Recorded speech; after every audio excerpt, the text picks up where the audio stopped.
Uma boa tarde a todos que estão por aqui assistir mais um Cataláticos. Antes de a gente começar, um breve recado. Como é que está sendo a situação e por que nós estamos passando essas reprises, né, dos programas mais antigos?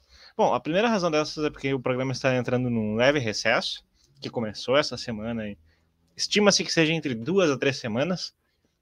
E nós decidimos, portanto, pegar os momentos mais interessantes, assim, de entrevistas, reacts, análises, cataláxias, enfim, e a gente vai estar selecionando esses melhores e transmitindo para vocês. O que a gente selecionou na segunda-feira foi o do Marco Batalha, a primeira conversa catalática que a gente teve. Marco Batalha, que é professor de biologia, é professor universitário e está bastante a par dessas questões envolvendo as políticas estatistas e ambientalistas e uma alternativa libertárias a ela. Foi um bate-papo bem legal, bem interessante que a gente bateu com ele.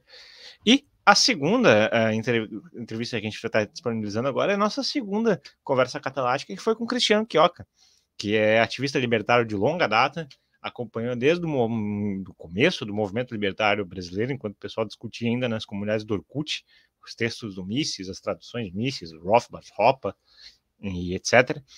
E também nessa conversa que a gente teve com ele, a gente fez um balanço e perspectivas.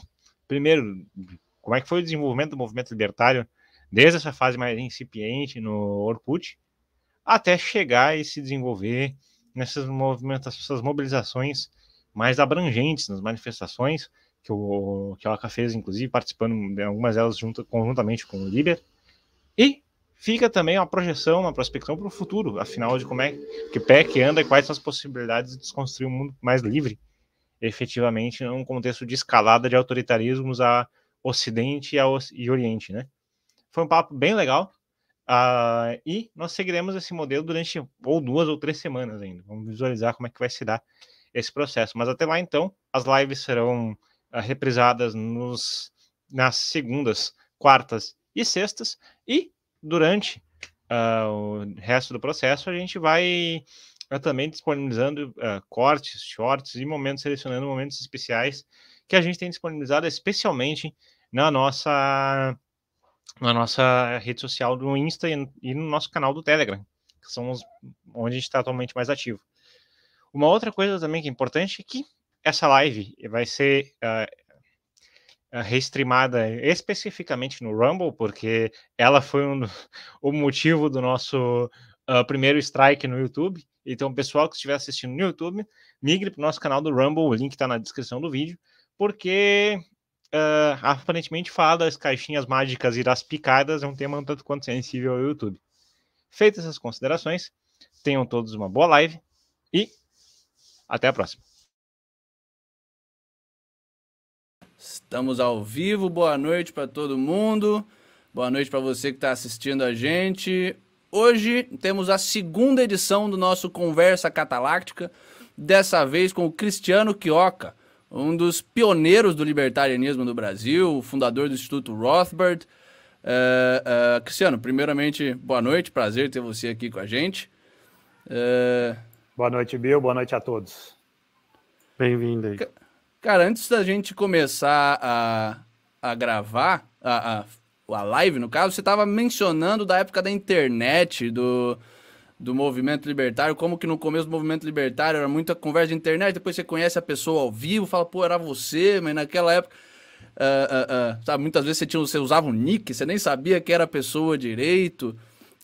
Você podia falar um pouquinho mais pra gente como que foi esse começo do movimento libertário na internet? Qual que foi o papel que você acha que a internet teve e, sei lá, contar essa história pra gente, porque muita gente Só para complementar, Bill, antes, né, disso, queria saber, antes de virar libertário, se você era liberal, Cristiano, como que você conheceu a escola austríaca, o começo mesmo de tudo.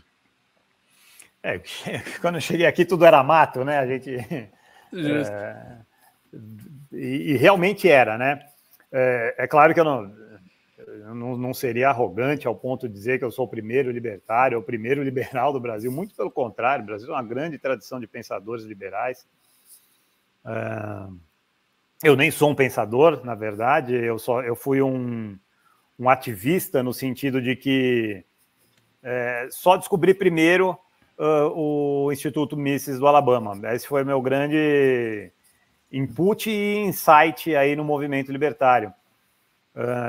Eu estudava economia, né? Tinha caído de paraquedas, realmente atirei no que vi, acertei no que não vi,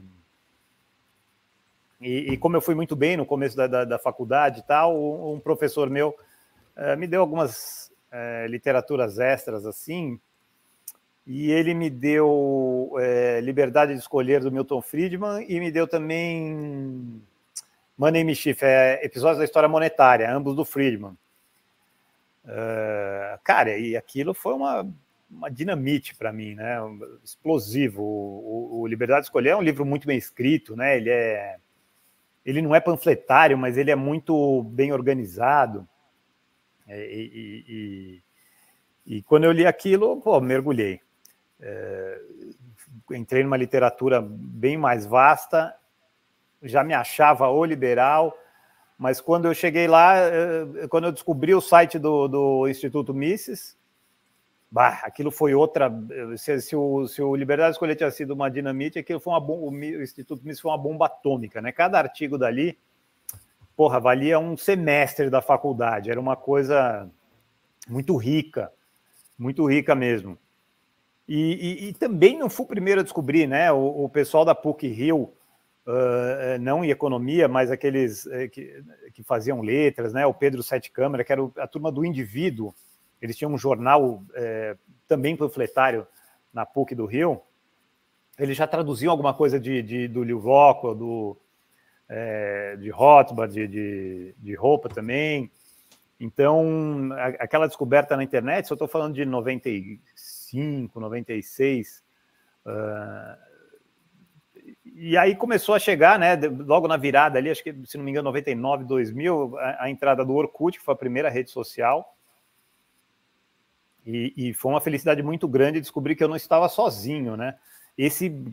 Respondendo já a pergunta de uma forma bem objetiva, sem internet jamais teria existido nada disso. Ela conectou gente que estava espalhada por aí, era pouca, verdade, era bem poucas, mas existiam. E a junção dessas pessoas acabou dando impulso, né? E me fez sentir. E eu me lembro muito bem, na época do Orkut principalmente, a gente tinha grupos. O Orkut facilitava muito o debate, né? Muito diferente de Facebook e Instagram, que praticamente inviabilizam qualquer tipo de discussão mais séria. O Orkut era uma plataforma onde isso ocorria com muita facilidade, né? Você tinha argumentação contra argumentação, as respostas ficavam em ordem, então era uma coisa assim muito propícia para isso. E tinham dois grupos dedicados a debate, com fóruns separados, né? Hoje em dia o Facebook é um negócio de o mais maluco faz mais barulho. Isso, o Facebook basicamente é para você colocar gatinhos, crianças, e não é para esse tipo de coisa. Por isso que eles banem até muito mais do que... Bom, mas isso é outra discussão. Mas dois grupos se destacavam, né? Que era o grupo do Olavo de Carvalho e o grupo do liberalismo. E nesse começo, como eu já era devorador de tudo que saía no Instituto Mises do Alabama, e os debates eram de altíssimo nível, hein? Não era qualquer um que debatia ali, vinha gente de professores universitários, mestrados e tal. A esquerda estava desavisada e eu cheguei com argumentos que nunca tinham sido colocados. Então eu detonava nos debates. E as pessoas desses grupos que, porra, onde você leu isso? Porra, como é que você sabia disso? Como é que você... Pô, nunca tinha visto esse tipo, esse ângulo, essa visão e tal. E aí eu fui falando, não, aí me deu start, né? Com tanta gente que vinha me procurar por causa disso, me deu start de fazer o Instituto Mises Brasil. Eu falei, porra, cara, eu sei que tem um tesouro aqui. Cada artigo desse aqui vale mais que o semestre inteiro da faculdade. Isso aqui precisa estar ao acesso de mais gente. Então eu procurei, né, um tradutor, alguém que fizesse o site para a gente. E nessa procura, dentro dos grupos do Orkut, eu joguei a ideia ali. E o Hélio Beltrão me chamou, falou, bom, o que você tem ideia? Não, eu queria um patrocínio para poder viabilizar um tradutor e o site. Ele falou, não precisa de patrocínio nenhum, eu vou bancar. Cara, e foi um sucesso muito maior do que a gente podia imaginar, né? Sei lá, a gente chegou a 1 milhão de views de uma velocidade impressionante, né? Coisa que a gente imaginava só em décadas, sei lá, pouca gente, um negócio bem, foi um bem fenômeno. Restrito. O Instituto Mises Fenomenal. foi realmente um impulsionador disso tudo, um aglutinador. Tá aí na plateia o Rufus, eu não sei se o Rufus é primeira geração ou já pegou a segunda, mas eu estava lá desde o começo já. Estava desde o começo, isso aí. E vai ser testemunha do que eu vou falar agora. Como éramos poucos, só tem tu, vai tu mesmo, né? Então, na nossa Kombi, você tinha pessoas de várias vertentes de pensamento, não necessariamente anarcocapitalistas rothbardianos, misesianos, rothbardianos, roupeanos, né? Então você tinha ali randianos, você tinha liberal clássico, você tinha utilitarista, todo tipo de liberais e libertários, né? E essas diferenças com o crescimento do movimento, elas foram emergindo, cada um buscando com o objetivo que tinha. Alguns tinham objetivo político, outros queriam ganhar fama, dinheiro, tal, sei lá, cada um tinha seu objetivo. O meu era aquele desde o princípio, né, cara, isso tem que estar ao alcance de muita gente. E foi mais ou menos assim que o movimento libertário se formou no Brasil. Cara, mas aproveitando que você tá já até tá trazendo coisa que eu queria falar, aproveitando que você tá falando dessas diferentes vertentes e tal, e como tudo isso se aglutinou, você foi um cara que nos seus artigos sempre pegou nessa tecla de que, olha, não é porque a pessoa é libertária, liberal, que ela é libertária, que ela não é... se ela é libertária, não necessariamente é austro-libertária, existem correntes diferentes ali dentro, que dialogam, discordam, e que existem, sabe, tem a situação do só tem tu, vai tu mesmo, existe essa cooperação, mas existem problemas com essa cooperação também. Você não pode pegar um liberal à la Friedman, até um libertário à la Friedman, depende de como você vai definir libertário aí, mas pegar um cara monetarista para ensinar a escola austríaca, ou vender uma coisa como se fosse outra, vender um pacote como se fosse tudo igual. O que você acha que dessa mistura que rolou no Brasil, assim, do conservadorismo com libertarianismo, com liberalismo? O que você acha que foi ponto positivo? O que você acha que foi ponto negativo? Você podia falar, aliás, como é que você pessoalmente define libertarianismo e separa disso? Todo libertarianismo necessariamente é anarcocapitalismo? Existem diferentes vertentes libertárias ali dentro? Como é que se enxerga essa pluralidade toda, o bom e o ruim disso? Primeiro que eu enxergo muito bom, o melhor lado disso tudo é que a internet deu vazão para o debate, né? Você tinha o pensamento único da esquerda e não existia nada além disso. Absolutamente nada, em nenhum lugar. Você tinha na Folha de São Paulo, Roberto Campos tinha uma coluna dominical. Era uma pobreza gigantesca, realmente não existia nada. E a internet trouxe à tona toda essa riqueza de pensamento e essa discussão, e a riqueza de debates, ela só existe no lado destro, né? No lado canhoto ela é um pensamento único e uniformizante, e sempre foi dito ao contrário, né? A diversidade da esquerda, quando na verdade é uma grande mentira. Essa foi a grande... Isso foi o lado, o melhor lado que tem foi o enriquecimento do debate e da troca de ideias, né? Isso floresceu como nunca naquela época e gerou muito resultado, essa é a verdade. Muita gente saiu do armário com mais coragem, né? Viu que não estava sozinho, todo esse tipo de revelação mesmo foi muito interessante. Cara, o lado ruim é que, assim, muitos egos acabam surgindo no meio desse caminho, né? E muitos surgiram, realmente. Mas eu vejo como isso como uma coisa natural. talvez uma não percepção que eu tinha, e aí vai a falha, né, de eu não ter realmente lido, como eu falei, eu devorava o site do Instituto, mas era muito material, e teve partes que eu não li ali, porque eu estava muito mais focado na teoria e não na história do movimento como um todo. E basicamente tudo o que aconteceu no movimento brasileiro foi uma repetição do que aconteceu no movimento americano, sem tirar nem pôr, né? Com as mesmas vaidades, os mesmos tipos de figura, tudo isso aí foi uma coisa assim muito similar, assim.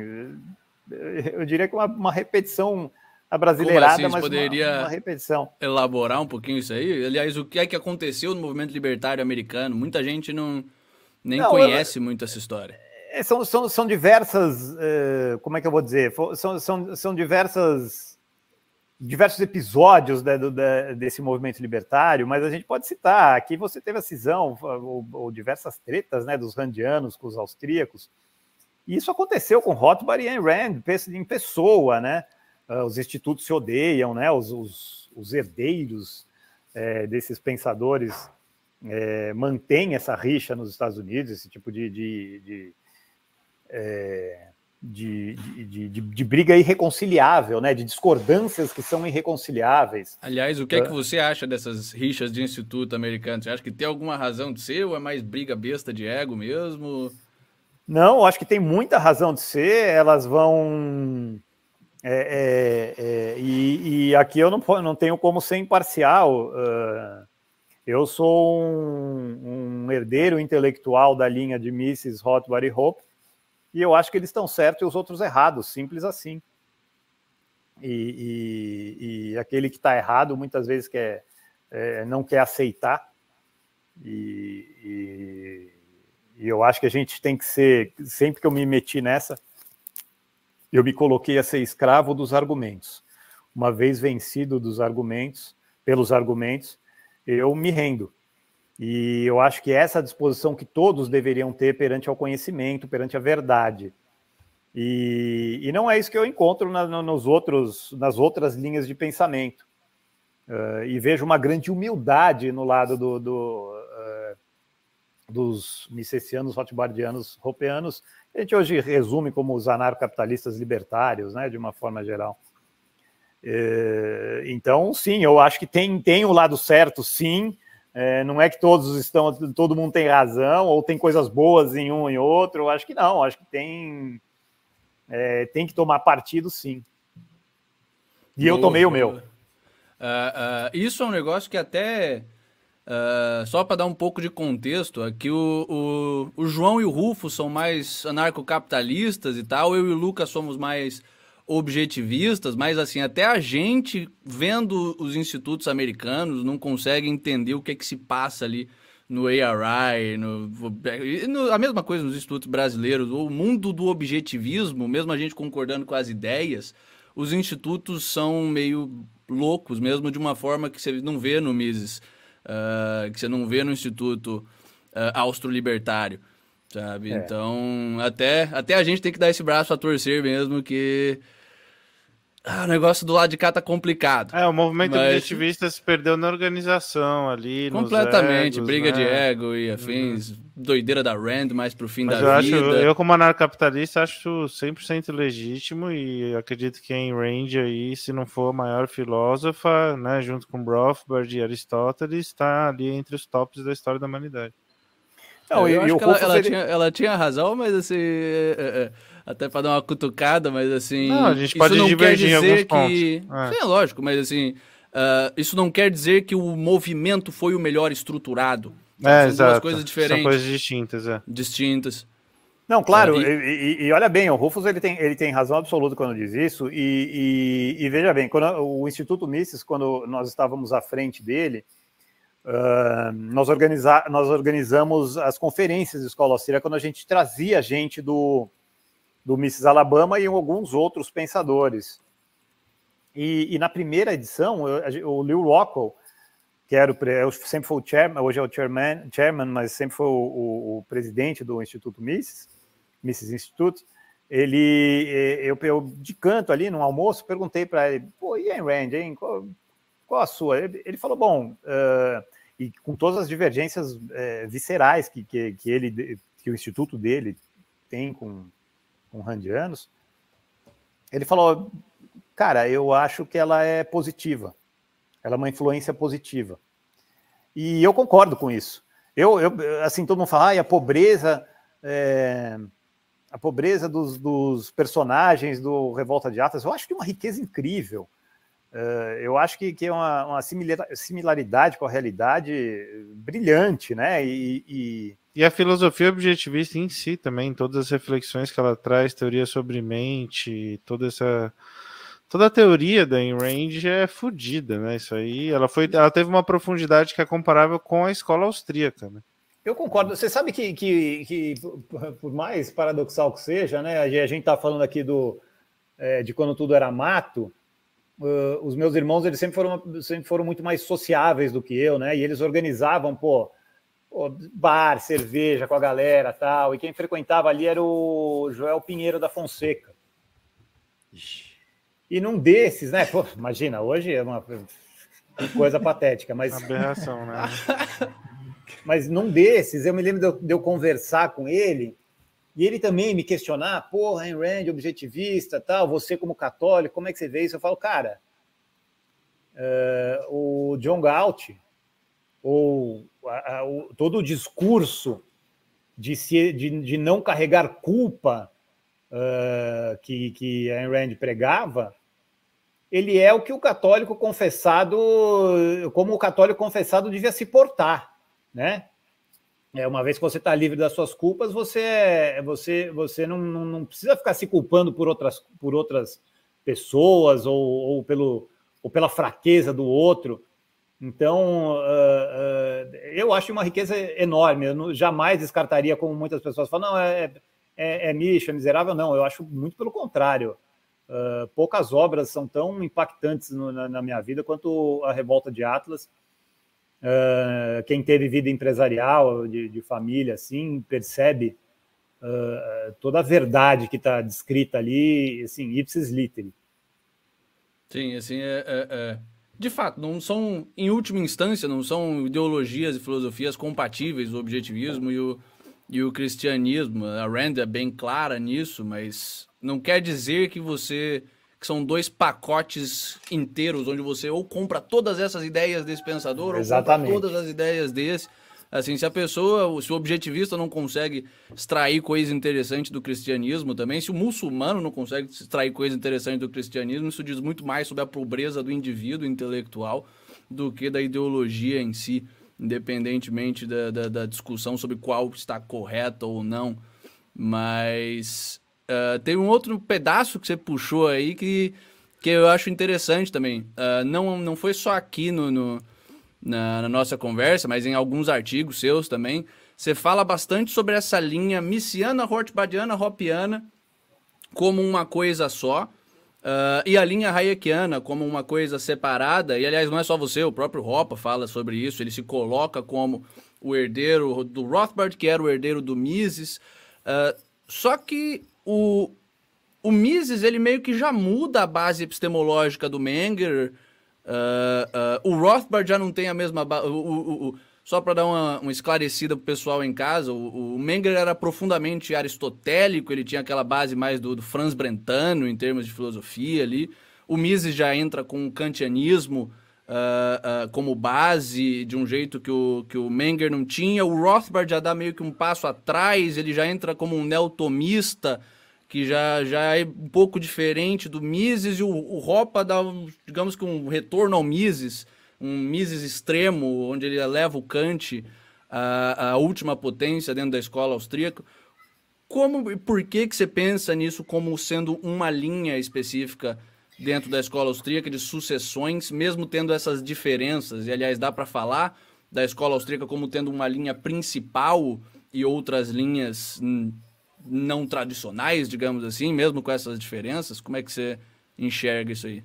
Dá, e eu não tenho como é que eu vou dizer? Eu não tenho a retórica filosófica para explanar isso, então eu vou tentar ser o mais simples possível. apesar dessas diferenças que você, assim, eu acho que você citou com bastante propriedade, há uma similaridade que nenhum dessa linha sai, que é o apriorismo metodológico individualista. Então, acho que Mises, Rothbard e Hope, apesar de todo porque uma coisa, por exemplo, você fala quando a gente vai falar que Mises é kantiano, ele não é propriamente um seguidor de Kant. Ele usa o arcabouço quase que linguístico de Kant. Sim, como se o Kant fosse o sistema operacional filosófico. Perfeito. E o Mises é o programa de computador específico para a economia ali. Perfeito. E eu acho que todas as contribuições desse trio são mais ou menos assim, mas elas jamais fogem da praxeologia e do pensamento a priori da economia. Então, acho que essa linha, ela que é a que comanda as maiores contribuições que a escola austríaca deu para a sociedade como um todo, para o conhecimento. Então, eu acho que a gente pode se a gente for ser bem prático, acho que é isso. Entendi. De fato, o Hayek destoa bastante, apesar da sua genialidade, das suas contribuições, ele destoa bastante em termos de metodologia mesmo. Mas agora ficou claro, assim, mesmo tendo, digamos que, sistemas operacionais diferentes, o programa de economia é o mesmo, essa ideia da dedução a partir de... A praxeologia ali, tudo É que o Rothbard, né, é a priorista mais ou menos, né? Ele é a priorista que ele já dá aquela... Vamos com calma, isso aqui são axiomas autoevidentes, não é necessariamente algo a priori, que já era mais ou menos a pegada do Menger também. Você não acha que faz sentido falar em duas linhas, talvez? Rothbard, Menger, Mises, Hoppe, justamente por causa de uma base mais aristotélica tomista de um lado e uma base mais kantiana do outro, e as pequenas diferenças que isso acarreta. Cara, eu acho que a gente, se a gente for fazer assim, usar esse critério, sim, mas eu vejo mais semelhança a Rothbard, Hope e Menger, Mises, no sentido que, a partir de Rothbard, você colocou a ética de volta. Enquanto o Mises e Menger, eles colocam a economia ou todo o arcabouço teórico deles meio value free, né? Sem juízo de valor. E Rothbard rejeita isso. Eu acho que essa seria uma diferenciação melhor, em vez de jogar Rothbard, Menger e Mises Hoppe. Eu acho que mas, porque eu como anarcocapitalista Rothbardiano, desculpa te interromper, não, eu já, para mim, o anarcocapitalismo para em Rothbard. Já Hoppe, eu já acho que já acontece uma subversão ali do libertarianismo em detrimento de um conservadorismo religioso, e eu sou cristão também, eu acho, como você sabe também, mas eu acredito que são coisas que não podem se misturar, e eu acredito que o Hoppe já está pervertendo um pouco o anarcocapitalismo, mas isso é minha observação como anarcocapitalista rothbardiano, entendeu? Para mim, assim, não dá para comparar a obra dos dois, é comparar ouro com... Aliás, cobre, duas coisas, pegando um pouco... Primeiro, mas, lembrando assim, que isso aqui não é um debate, né? Estamos só entrevistando o Cristiano, então... Mas essa é a minha visão, assim, né? Essa é a minha visão especificamente. Como, Cristiano, como o Bill falou aí, nossas diferenças, eu e o Bill, a gente já teve, assim, brigas homéricas dentro do grupo do Liber. Nossa, e uma das coisas... João. Também, a gente não se gostava.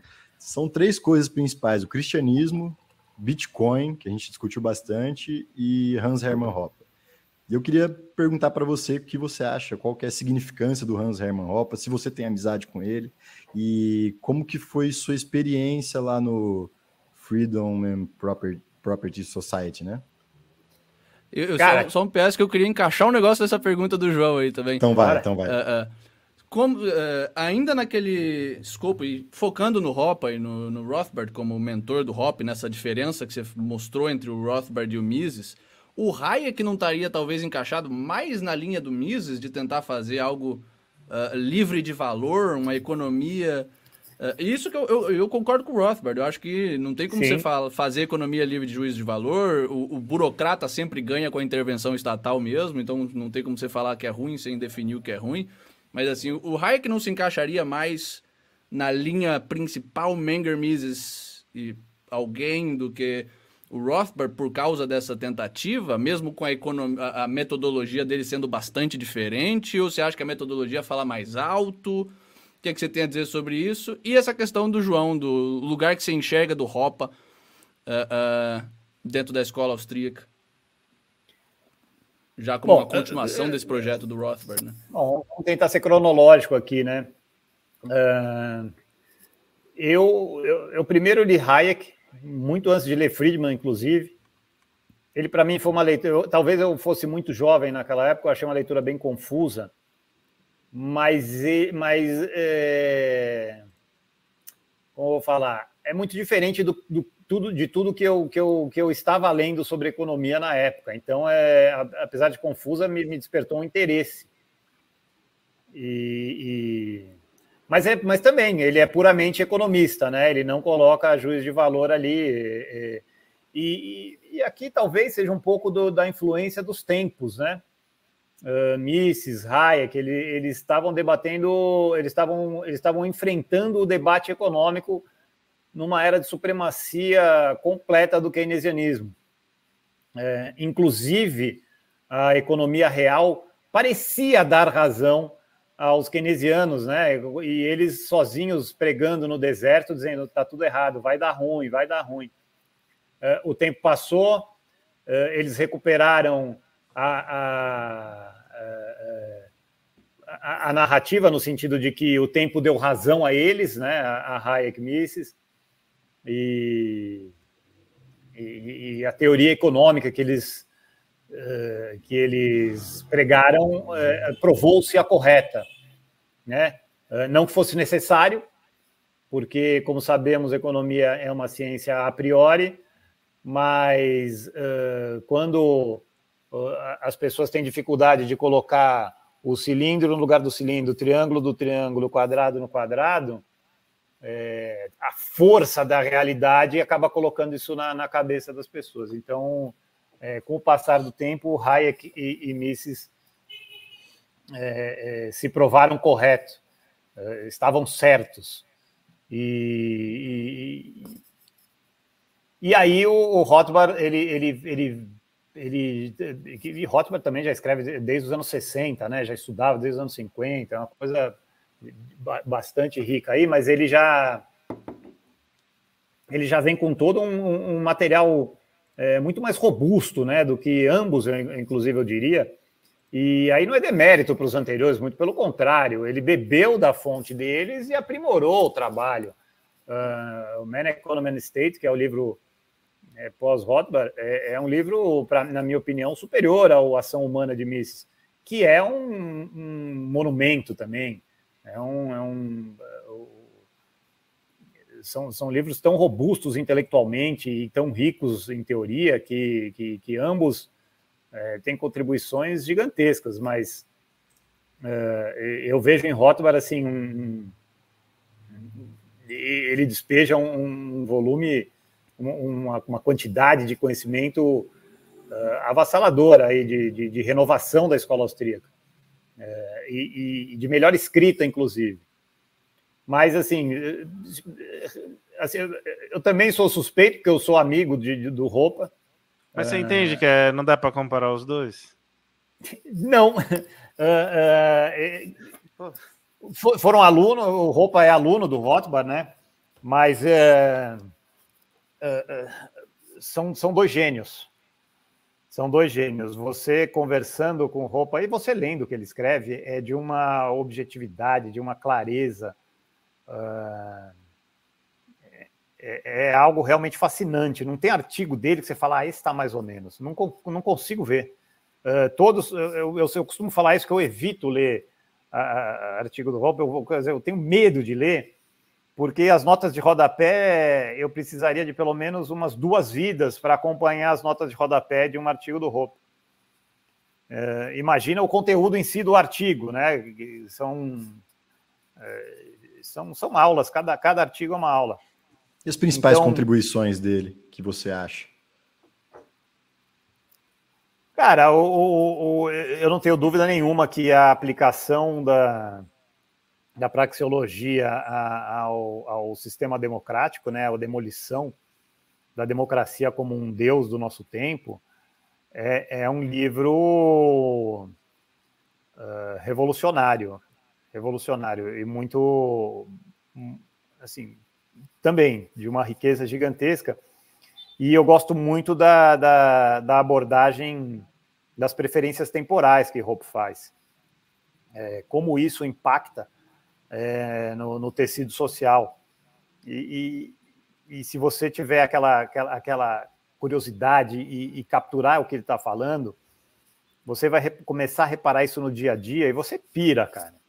Essa é a verdade, você fica louco, você vai na Cracolândia, você entende porque aquele cara ali tem tanta ansiedade, porque a sociedade tem um desespero por uma necessidade voraz por prazer, a infantilização da sociedade, tudo isso aí está na preferência temporal que Hoppe tão bem coloca, a hipersexualização. Eu sei que é um tema super polêmico aí e tal, mas eu gosto de falar que o aborto, que é uma discussão super quente em qualquer debate político, é um não assunto, porque ele é fruto da hipersexualização, que por sua vez é fruto da alta preferência temporal da sociedade atual, que por sua vez é fruto da manipulação do dinheiro, que por sua vez é fruto da democracia, né? Com a expansão ilimitada do Estado que a democracia proporciona, precisa de muito dinheiro, e muito dinheiro leva a altíssima preferência temporal. Então não há nenhuma construção de longo prazo, isso também conhecida como família. Então é tudo para o curto prazo, sexismo. Então você começa a delirar nisso daí, viaja e nunca para. Então, essa riqueza do Hoppe aí, quem lê ele profundamente, fica que nem eu, um fudido, não consegue nem trabalhar e fica só pensando nessas loucuras. Mas assim, essa questão da preferência temporal, exatamente essa linha de raciocínio que você colocou aí, a democracia levar à corrosão do dinheiro através do regime de banco central, que leva a corrosão da preferência temporal do indivíduo, que leva a todas essas distorções de preferência. De fato, isso é um negócio que enlouquece a pessoa quando você percebe isso mesmo. Assim, mas isso já não era do Mises? O Mises já falava sobre isso. Em que pedaço que o Rothbard inova nisso? Porque, para mim, por exemplo, que sou bastante crítico ao Hoppe, me parece que a inovação do Hoppe é mais o revisionismo histórico. Essa crítica fundamental, que está correta, eu já vejo no Mises e no Rothbard. E a inovação do Hoppe parece um enaltecimento do período medieval, talvez, quase como se a democracia é um problema, isso todos concordamos, só que parece que a inovação dele é colocar a monarquia como uma alternativa melhor à democracia, que parece ser algo meio problemático, até pelo ponto de vista libertário, vendo que os primeiros libertários lá na Inglaterra estavam querendo matar rei até, né? Então, assim, como é que você enxerga faz algum sentido isso? Ou você acha que o Hoppe de fato inova nesse pedaço de uma forma que o Mises não inovou? Ou que ele esclarece alguma coisa que não? O que você acha disso? E só um PS, antes de você responder, pessoal, aproveitando que já tem 20 malucos assistindo aí, deixa o like, se inscreva, faça todas aquelas coisas que a gente sempre pede, porque senão vocês se esquecem de fazer. Então, dê a força aí. Mas o que você acha disso, Cristiano? Cara, eu acho que você está certíssimo e não vejo nenhum problema em revisionismo. Ainda mais se você for fazer um revisionismo em cima da correta teoria. Uma vez que você aplica a correta teoria aos fatos históricos, você está dando luz aos fatos históricos. E aí é uma coisa que assim, porra, mas você virou um carola conservador, monarquista. Não, primeiro que Hoppe, veja bem, ele coloca que pré-monarquia existia uma elite natural, uma aristocracia. A monarquia seria melhor a democracia? Sim. Mas é o ideal? Não. Isso, Hoppe é claro nisso. Mas Mas ele acaba caindo numa falácia, desculpa te interromper, perdão. Mas ele acaba caindo, na minha opinião, um pouco numa falácia de querer ficar meio que explicando como a monarquia é menos pior que os outros, de uma maneira que fica bem claro que ele tem uma simpatia pela monarquia. Isso é meio esquisito para o anarcocapitalista, não é? Eu acho que não, eu acho que todos nós devemos ter uma simpatia pela monarquia. Nunca existiu um monarca que exigiu contribuição para o INSS, que exigiu carteira de trabalho assinada. Então, tudo bem. Mas existiram monarcas absolutistas, né? Sim, e ele diz que o absolutismo é uma perversão completa disso e é o caminho para a democracia. Eu acho que passa por isso a gente ter essa... ler Hoppe como exatamente o que ele escreve, porque Hoppe é muito claro, ele não dá meia volta, nada disso, ele é claro, ele fala a monarquia é melhor que a democracia, e não tem como você negar isso, uma vez que, e aí é a aplicação da preferência temporal, porque a gente está falando aqui do direito de propriedade. Quanto mais você relativiza o direito de propriedade, maior é a sua preferência temporal. E onde mais ele está relativizado? Numa democracia, numa república democrática, onde todos que têm poder no parlamento podem acessar a propriedade dos que não têm, ou num rei que ele tem que ter o consentimento dos seus governados, e mais do que isso, ele é proprietário. Então, quando você pega esses movimentos revolucionários que aconteceram na Europa contra a monarquia, ok, o argumento contra os abusos dos monarcas, ele é totalmente correto e nenhum libertário vai negar isso, mas os revolucionários, a gente não pode ser ingênuo de achar que eles só queriam liberdade, não. Foi uma pilhagem de propriedade. Se os monarcas não eram... E aí a gente vai ver como foi construída a Europa após a queda do Império Romano, principalmente no Império Carolíngio, né? Com Carlos Magno, que durou uma ou duas gerações depois dele. E quando o Carlos Magno começa a expandir o seu império, ele vai colocando ali, mais ou menos uma coisa muito parecida, e isso foi uma coisa que eu, depois de ler alguns livros sobre a Idade Média, me ocorreu, muito parecido com o que os revolucionários republicanos fizeram aqui no Brasil depois da monarquia, e principalmente depois que Vargas assume. Ele foi colocando seus policiais como os lordes locais. Foi espalhando o seu time por aí. Alguns realmente foram proprietários das terras e foram exercendo esse direito de propriedade ou arrendando, né? Porque hoje é mais fácil a gente usar a palavra arrendamento, mas muitas relações da época da Idade Média, elas eram umas relações de arrendamento. A própria igreja tinha terras e arrendava para senhores locais ou para agricultores locais que, com o incremento da sua renda, foram ganhando força, literalmente. E isso aconteceu por toda a Idade Média da formação. Então, de fato, muitos eram proprietários ilegítimos e, ao longo do tempo, foram legitimando. E outros eram realmente proprietários legítimos.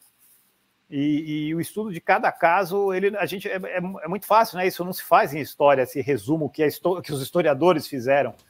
Feudalismo, Idade Média. Não, você estuda as particularidades. E o Hoppe vai a fundo nessas particularidades. É muito interessante o estudo histórico que ele faz. Esse revisionismo histórico tão necessário. No caso, a gente... Vamos concordar e discordar um pouco, mas até porque o propósito aqui não é um debate, é a gente conhecer como é que você pensa, é uma entrevista.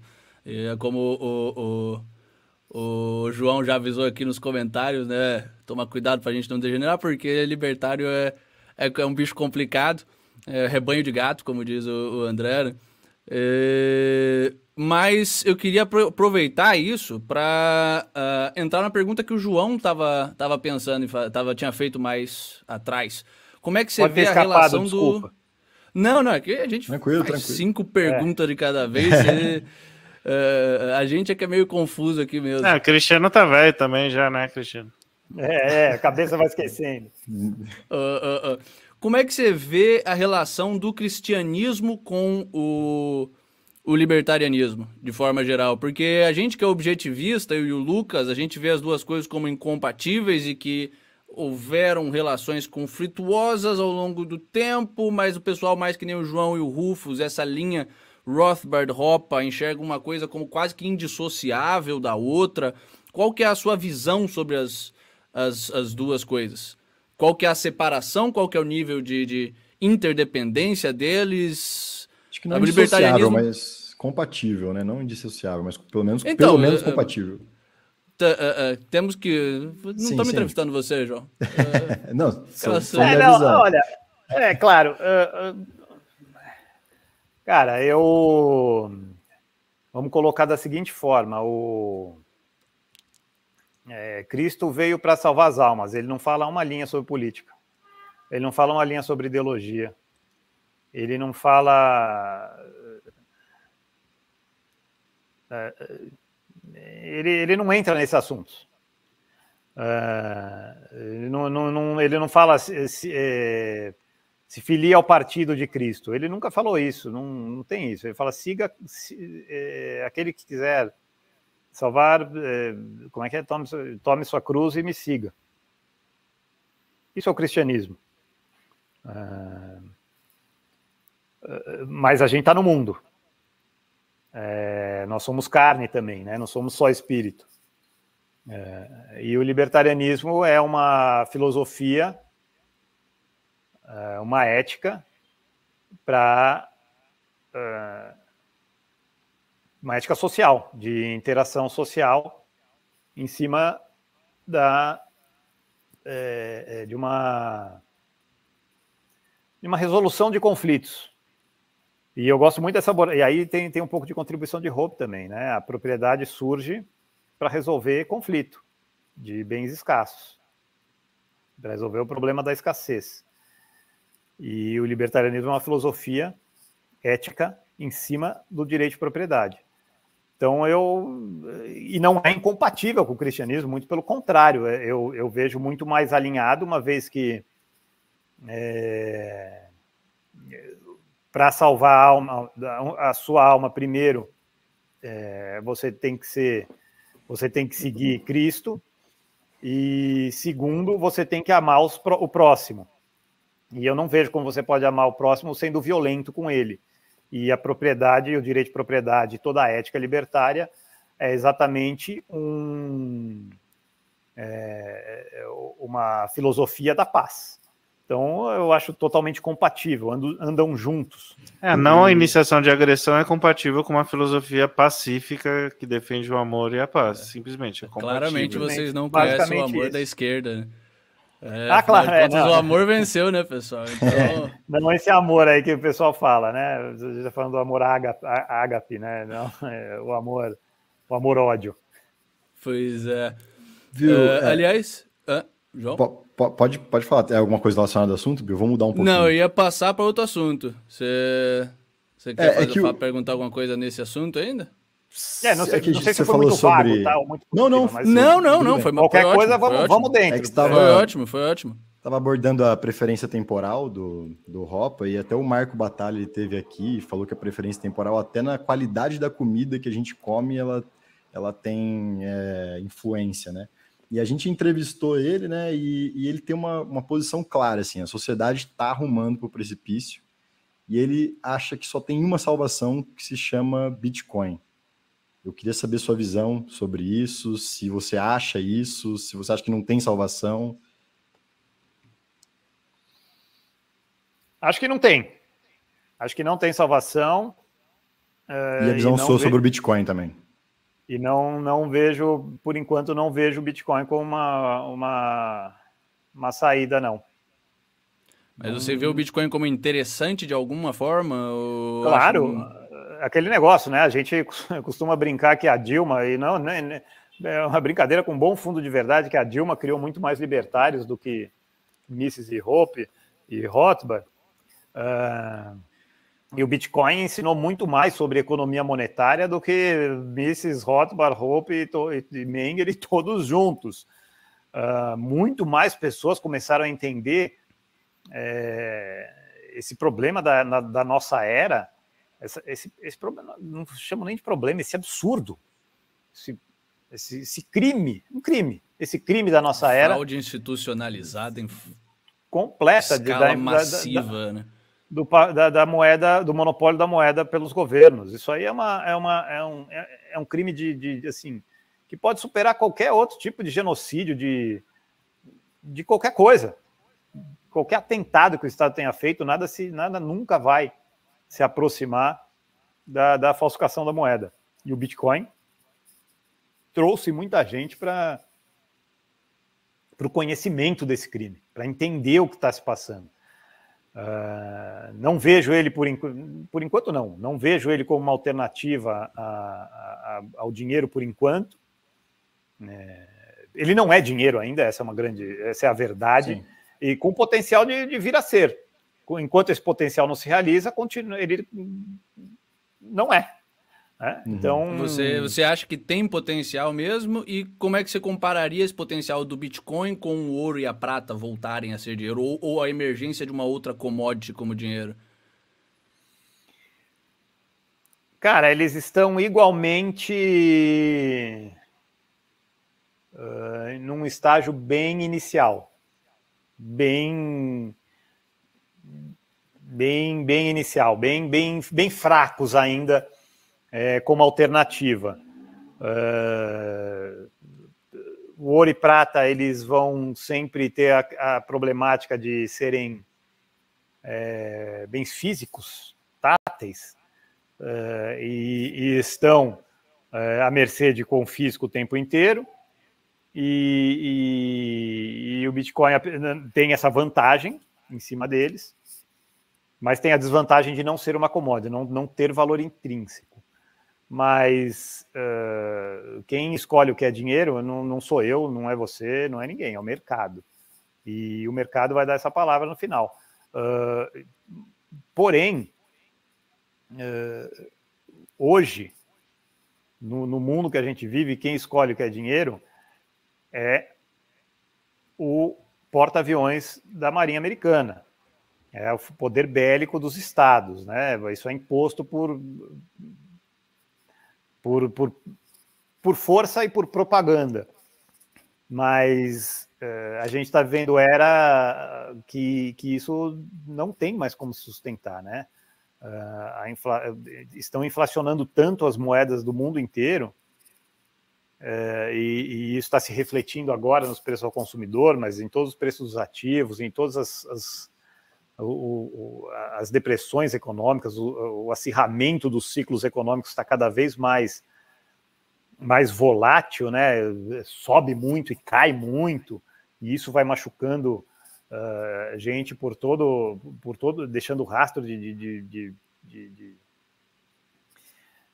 de depressões e de caos econômico ao longo dessa voracidade dos ciclos, que uma hora o mercado vai, como todas as hiperinflações, quando elas eram locais, as pessoas, a gente viu em vários episódios de hiperinflação, as pessoas escolhendo outras formas de moeda. Quando ela for global, isso vai acontecer. Vai acontecer. A moeda é aquele negócio, né? E se não existisse moeda, ela seria criada. Então, sempre as pessoas vão utilizar moeda, né? É uma inteligência, é quase que um instinto. A commodity mais líquida facilita a negociação. O bem mais líquido facilita a negociação. A troca. E a troca também é um instinto humano. Então, a gente vai ver por aí, provavelmente, uma escolha que ela vai vir do mercado, a escolha de uma moeda forte. Como que o mercado vai achar soluções para esse problema da moeda estatal, basicamente? Isso. Aí, isso se a gente não for conquistado pela China e for forçado pelos porta-aviões deles, né? Porque isso é complicado também. Mas já numa era de que moeda que vai ser? O que eles vão usar? Vão impor o papel da China e a China, para sustentar um governo global, vai inflacionar essa moeda em que velocidade e ela vai se perder em que velocidade? Então, pois é. Mas, falando em política, falando em crise econômica e afins, tem dois assuntos meio relacionados que eu queria tratar com você. O que você achou, aliás, o que você achou não, mas porque você já foi bem vocal a respeito disso em alguns artigos. Mas queria que você explicasse para o pessoal como é que você enxergou a questão da pandemia, entre todas as aspas, da pandemia de autoritarismo, de lockdown. Você acha que isso tem mais uma vida própria de um autoritarismo novo, ou você acha que isso já é uma consequência do próprio regime de econômico estatista, inevitável? E como é que você enxerga o Bolsonaro no geral e nesse contexto da pandemia e do aumento do autoritarismo no mundo e no Brasil, né? Não, sem dúvida. Por isso que quando foi perguntado aí se eu vejo futuro para a liberdade, eu fui taxativo em dizer não. Se existia alguma esperança dos libertários ou algum otimismo, a pandemia ou a fraudemia veio aí para trazer essa pessoa para a realidade de uma forma cabal. Quem não se convenceu que a liberdade não tem nenhuma chance depois da fraudemia é muito ingênuo ou está com o seu nível de percepção afetado.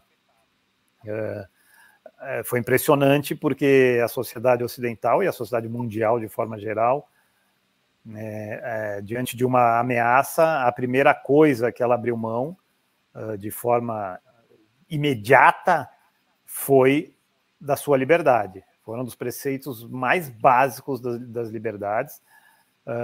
Os governantes do mundo inteiro não tiveram absolutamente nenhum trabalho para caçar os direitos fundamentais, os direitos de liberdade mais básicos dos indivíduos. Dito isso, é um excelente gancho para a gente analisar quem tentou ser resistência: Bolsonaro, Trump. O Trump bem menos que o Bolsonaro.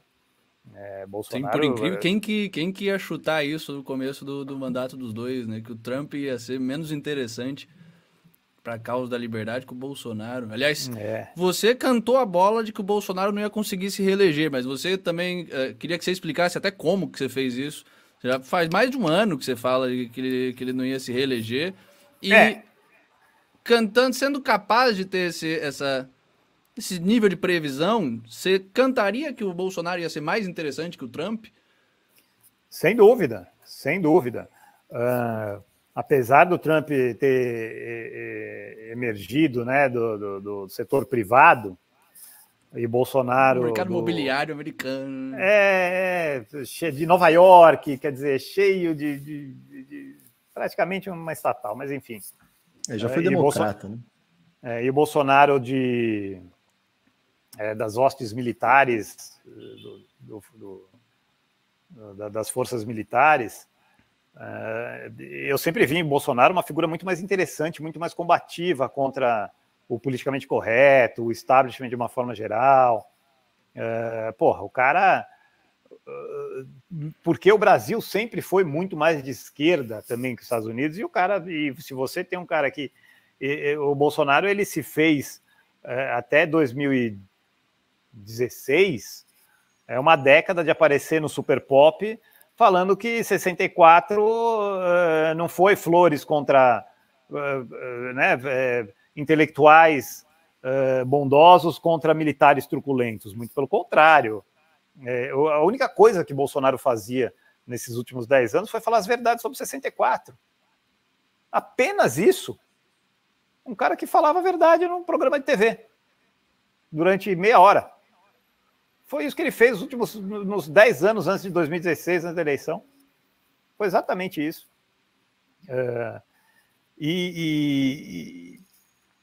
para ele talvez fosse mais fácil, era deputado, parlamentar eleito, podia falar o que quisesse e tal, e ele metia a boca mesmo. Eu queria saber o Trump sempre jogou para a audiência, até por depender disso no programa dele e tal, né? Isso. O Trump sempre foi um cara mais midiático, que precisava de votos, enquanto o Bolsonaro tinha seus votos garantidos, né, para seu mandato parlamentar. Ele era um deputado de interesses específicos, né, eleito pelos militares para garantir ali o aumento anual do soldo, da aposentadoria e ponto final. O Trump não, o Trump ele já era uma figura mais midiática, que tinha interesses particulares. Então. E assim, mas você está traindo o movimento, você não é anarcocapitalista, você não é nada... Cara, não tem nada disso, eu só estou comparando o que eu vi na minha vida inteira e nessa comparação... em termos relativos, sempre bom dizer, em termos relativos, o governo Bolsonaro foi um espetáculo perto de Lula, Dilma, Fernando Henrique, de todo o establishment brasileiro. E aí você vai falar, pô, como é que você sabia disso tal? De que ele não seria reeleito. Eu tinha sido mais ousado e errei na previsão. Eu imaginei que ele jamais acabaria o mandato. Quem vê quem assiste, eu acho que tem online aí a minha palestra que eu dei na própria The Freedom Society, eu fiz um apanhado histórico, né, da era Vargas em diante, basicamente, e em como todas as figuras que foram ganhando a presidência, elas sempre foram figuras do establishment. As únicas 3 que foram anti-establishment foram Jânio Quadros, Fernando Collor de Mello e Jair Bolsonaro. Eles foram os únicos 3 do establishment que ocuparam a presidência.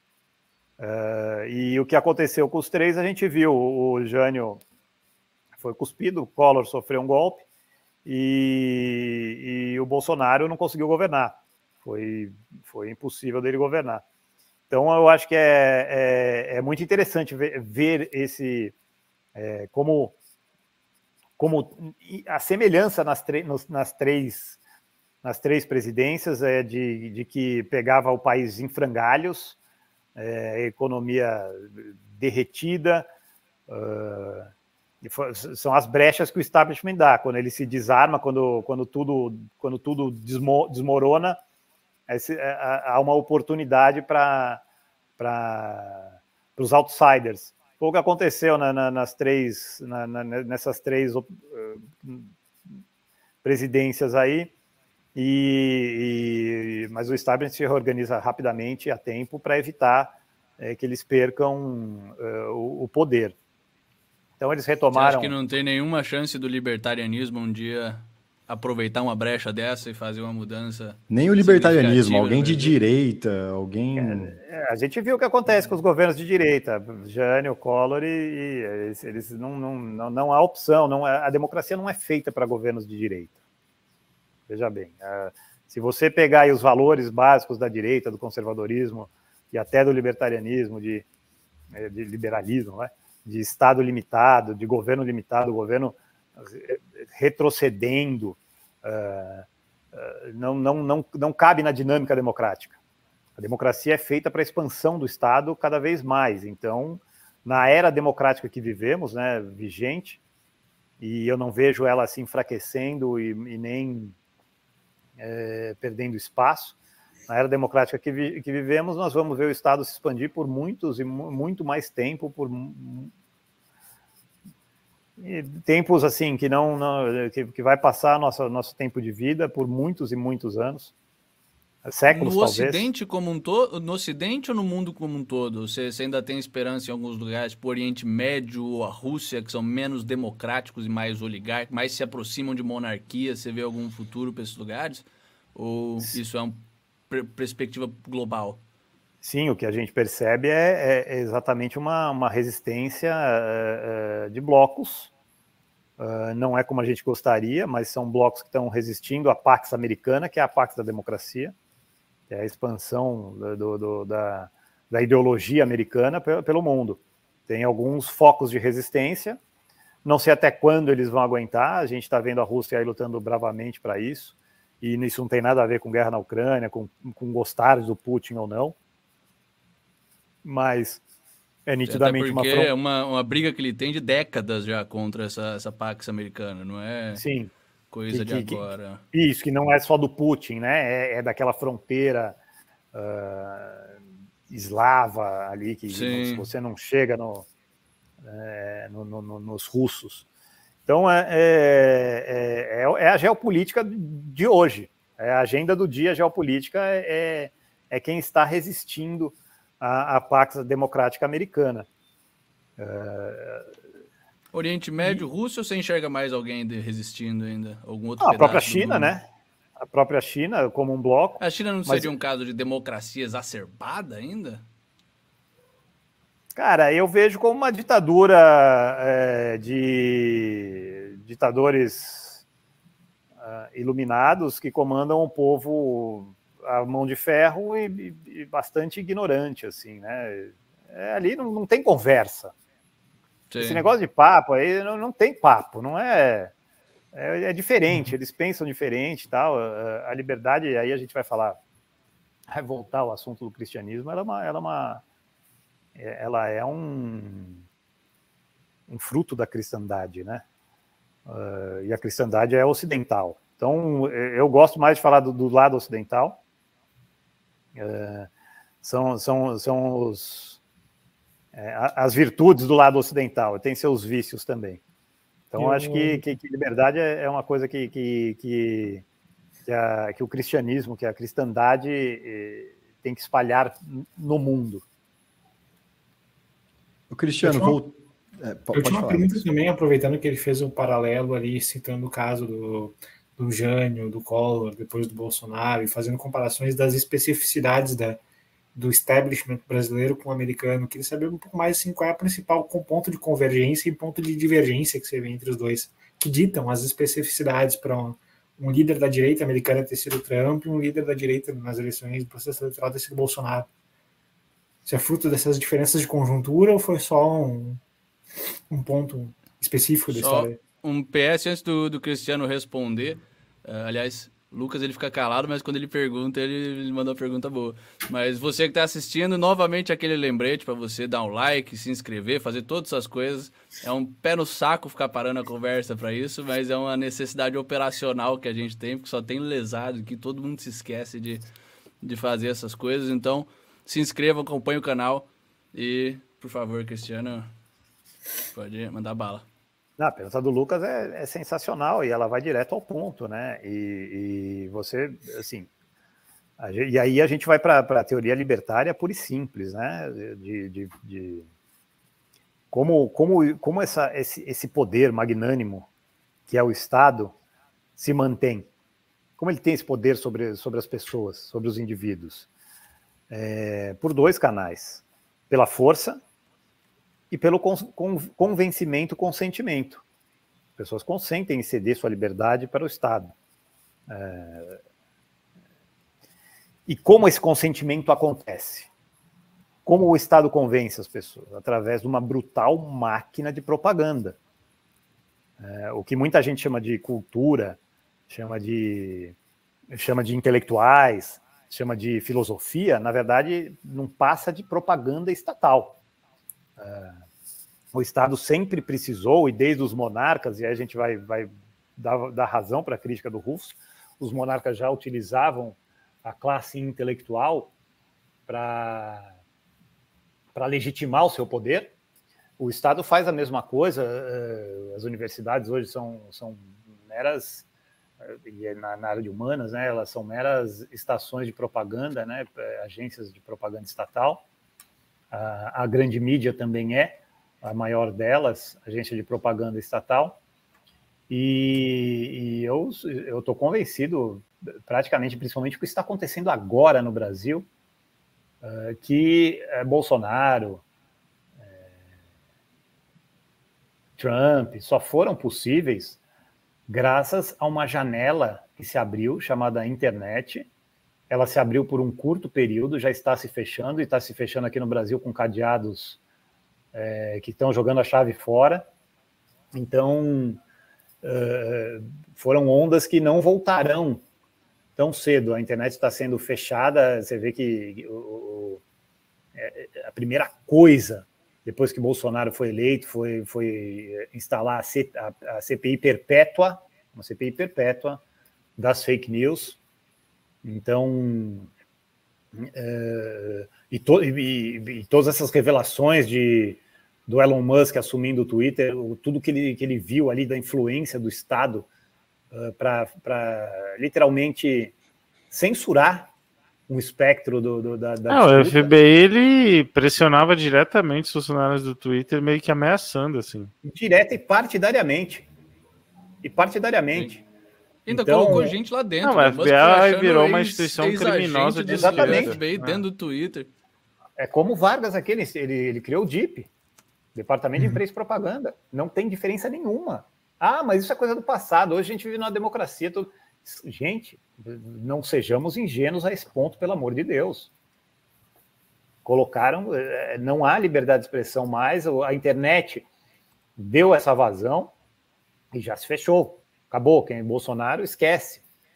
Trump esquece. Não tem mais opção, não tem mais livre circulação de ideias, mais liberdade de expressão, nada disso. Isso aí nunca houve, porque a grande mídia nunca se prestou a isso, e a internet que permitiu que isso acontecesse já está sob controle novamente. Então, é essa similaridade que eu vejo, Lucas. Eu acho que o que aconteceu lá também aconteceu cá.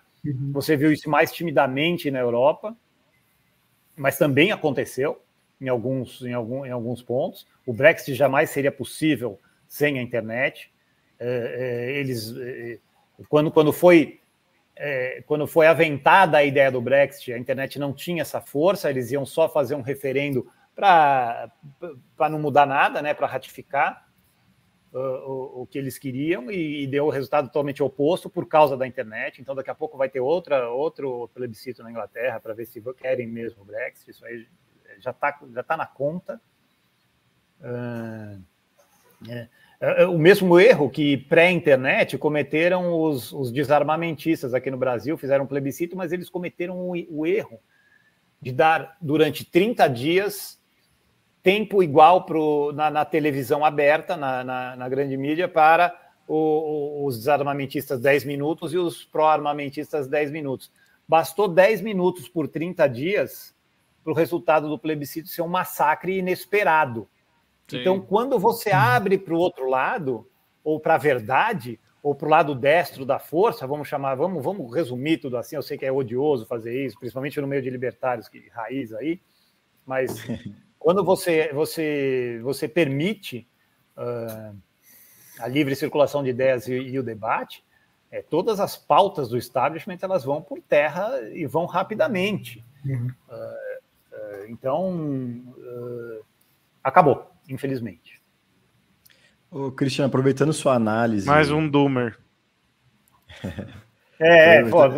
Antes que esqueça, eu tenho eu não gosto de chamar de pessimismo, mas o pessoal que quer acreditar, falando, mas é um pessimismo que para mim é sensato, né? Mas aproveitando isso, Cristiano, meu pai, ele é o tiozão do Zap, sabe? E dia 1º de janeiro o cara já... Meu pai também é. Ele já entrou já numa pira que, assim, o Brasil vai acabar, que estava querendo vender coisas e mandar para o exterior. Ele ficou bem preocupado. Só que até agora, efetivamente, assim, lógico, já fez besteira, mas não fez tanto como falou. O PT não fez tanto como falou. Você tem alguma esperança para esses próximos 4 anos? Posso pedir para o meu pai se acalmar? Ou ele tem que ficar ligeiro mesmo? Cara, por uma matemática simples, eu estou deduzindo que seu pai é mais velho que você. Pela biológica, né? Não matemática. Pela biologia simples, eu estou deduzindo que seu pai é mais velho que você. E eu costumo dizer, principalmente para a turma que é mais tiozão do Zap mesmo, em casa eu tenho que falar isso toda hora pro meu pai, pros meus irmãos e tal.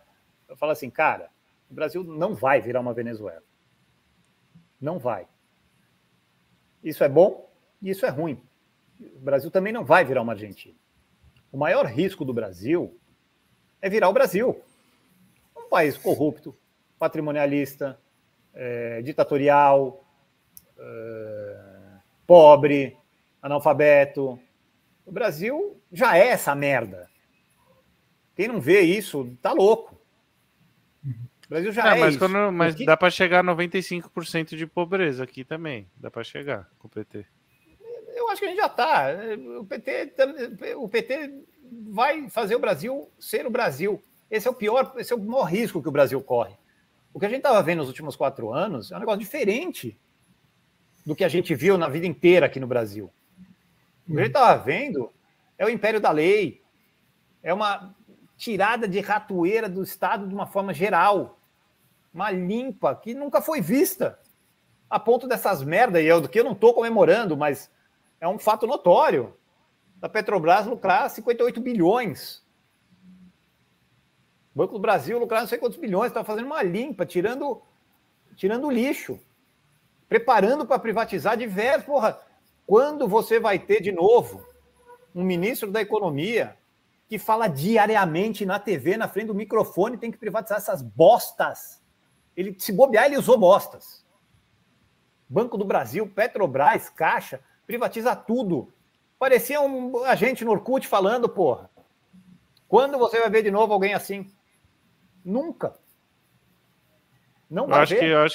Eu acredito, da White Pill, que vai ter uma grande rebelião, porque metade do Brasil sabe que a eleição foi roubada, tá?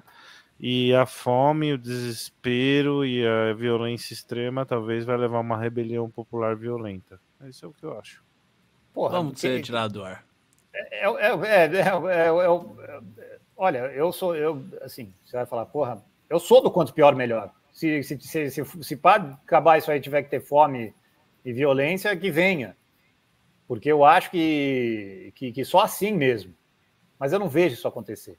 E eu acho que as pessoas que se revoltaram, porra, cara, não tem nada mais ridículo. Como eles não conseguiram se renovar, eles colocaram de novo o maior corrupto do mundo. Do mundo. Do mundo. Não, da história da humanidade. Não é o maior corrupto da América Latina, que já seria provavelmente o maior do mundo, né? Talvez se pusesse um da África ali, tava pau a pau. Difícil competir com a gente. Difícil. Foi reconduzido à presidência, assim, num teatro grotesco. Vamos lá, vamos falar sério. Hoje você consegue conversar com alguém que acha, não, as eleições provaram que Lula é um líder mesmo.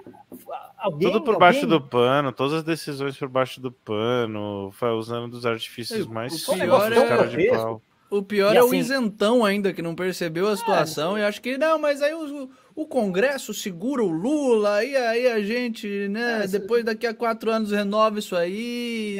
Não, tá esperando o Dória ainda. Pois é. Então, assim, os revoltados que o Rufus clama, que eu também, e quem não clama, gente, pelo amor de Deus, o maior corrupto do mundo foi reconduzido à presidência. Do mundo. Vai ficar à frente de um orçamento de 6 trilhões por 4 anos. Quase 7, 8, sei lá. Por 4 anos. Trilhões, eu falei trilhões. O cara vai roubar até a alma do Brasil. Todo mundo sabe o modus operandi, todo mundo sabe tudo. E peraí, junto com ele, tá uma escória da pior, que todo mundo já conhece também. Não, parece que ele foi buscar as criaturas no inferno, mano. Umas coisas assim, Eunício, Renan Calheiros. Maria do Rosário, Renan Jandira Fegali. Aí eu dou até razão para vocês, cristãos, porque literalmente abriram a porta do inferno mesmo. Inferno, assim, a escória da escória. E aí tá tudo bem, não? E as instituições sólidas. E nós temos um Supremo para zelar pelas instituições. E o Xandão tá tranquilão, né? O cara é tranquilo, né? O cara nem sozinho conseguiu destruir um país continental, sozinho, com as próprias mãos. O que a gente tá vendo aí é o teatro dos mais ridículos. E o que aconteceu? Alguns se revoltaram, sim. Os caras quebraram a porra toda lá, meu. Os caminhoneiros pararam, mas não tem espaço para mártir. Vai perder o caminhão? Os caras estão tudo em cana. Eu tenho conhecido que está em cana. Por causa do negócio de Brasília. E aí, quem vai lembrar dele? Não interessa. É aquele negócio, né? O pessoal, porra, mas a eleição foi fraudada. Cara, não interessa, deu na Globo, é verdade. Você vai fazer o quê? Pois é. Deu na Globo, é verdade. Acabou. Não tem discussão. Deu na Globo que quem está lá são antidemocráticos, são terroristas. É assim que a maioria do povo vai enxergar. Não, e outra, não, tipo, a Globo já chegou totalmente concomunada, né, com o STF, já defendendo a narrativa de terrorismo, sendo que não tem previsão legal nenhuma para eles chamarem de terroristas, porque de acordo com a lei e nenhuma interpretação eles podem ser chamados de terrorista. Nenhuma interpretação. Nenhuma, nada, não. Esquece leis. Nenhuma. A interpretação da Globo é golpista, de verdade. Ela é verdadeiramente golpista em sua essência. O que a Globo fez, né, junto com o establishment, foi dar um golpe ditatorial, estabelecer uma ditadura cleptocrata marxista bolivariana no Brasil. Né, tudo concomunada com crime organizado. Não, resumiu tudo perfeitamente, e eu não vou nem entrar, né, nessa desses chamados de terroristas, deslegitimando e tal. Pega um exemplo singelo, né, algo bem sintomático. Cara, a Globo ascensando essa Janja como se ela fosse... Cara, é a coisa mais grotesca do mundo. É a coisa mais ridícula. Você viu a nova Globeleza? Você viu a Globeleza? É a palavra certa. Cara, não vejo, mas eu sei agora uma Globeleza que pesa 250 quilos lá. O pessoal tá falando que ficaram só com o Globo e tiraram a beleza, né? É verdade. A internet é muito boa, meu Deus do céu. O que salva Mas essa da Janja é foda, essa da Janja realmente machuca. Cara, ela tá no programa do Serginho Groisman, tá no programa do Faustão, aí ela aparece no jogo do Flamengo. Com as roupas mais caras, sempre não sei o quê. E assim, é uma figura tão patética. É uma nulidade completa. É uma mulher que se submeteu a ficar com um velho só pelo poder e pelo prestígio. Figura grotesca. E quem é ela? Nulidade e grotesco, eu acho que define. São duas palavras que definem bem. Assim, é o que eu falei. Deu na Globo, ela é a pessoa maravilhosa. Não existe pessoa melhor que ela. Madre Teresa, se liga.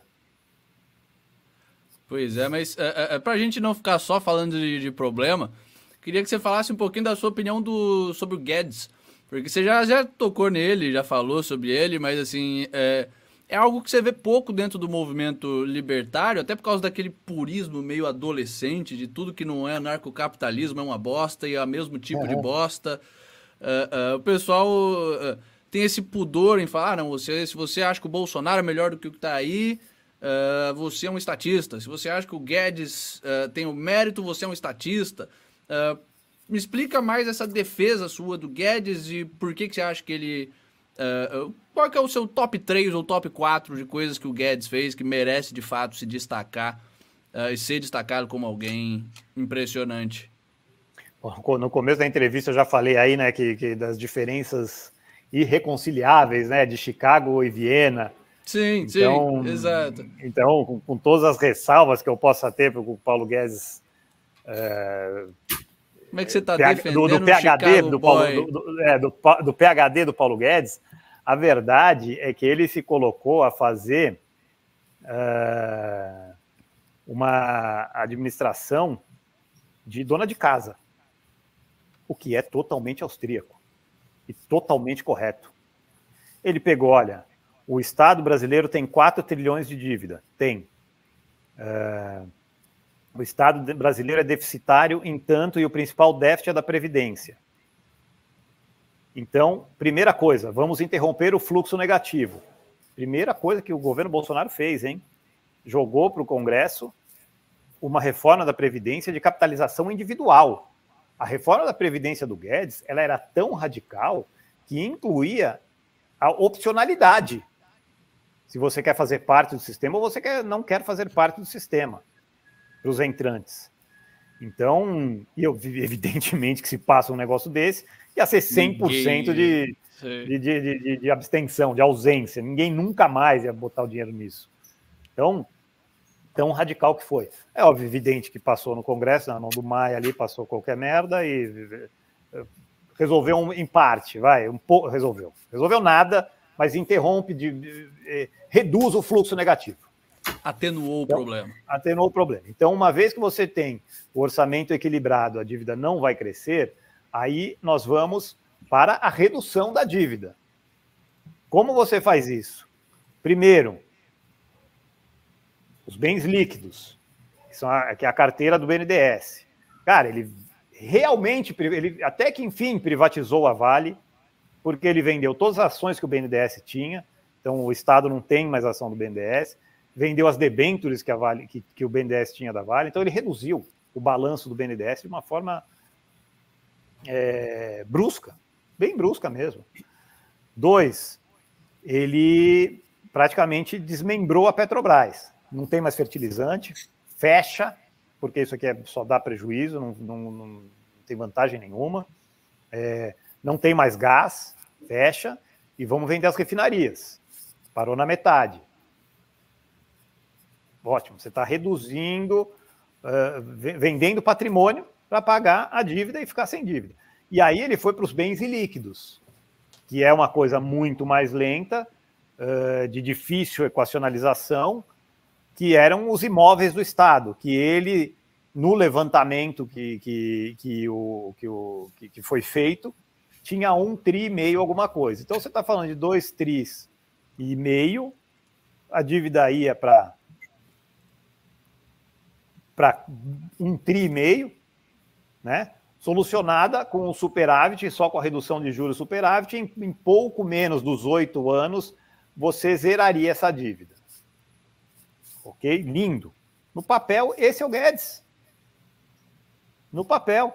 Você vai falar na prática? Caralho, na prática não é. Ele não é as concessões políticas que o cara não é o Rei Guedes. Passar as coisas. Não é o Rei Guedes. Você tem as concessões políticas. Você tem a má vontade da burocracia. Você tem uma dezena aí de senões que não deixam que isso aconteça. Mas eu não posso julgar ele pela trava que os outros colocaram no plano dele. Se eu vou lá e falar, o que tem que ser feito é isso, porra. Tá aqui. A ordem para fazer é essa. Pronto. O que ele vai fazer? Ele vai de pegar um imóvel e vender e anunciar? Ele não é assim. Ele tem que pôr a máquina para fazer, para executar esse plano.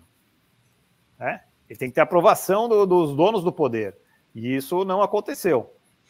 Então, se você me perguntar o que eu acho do Guedes, no plano dele é espetacular. Espetacular.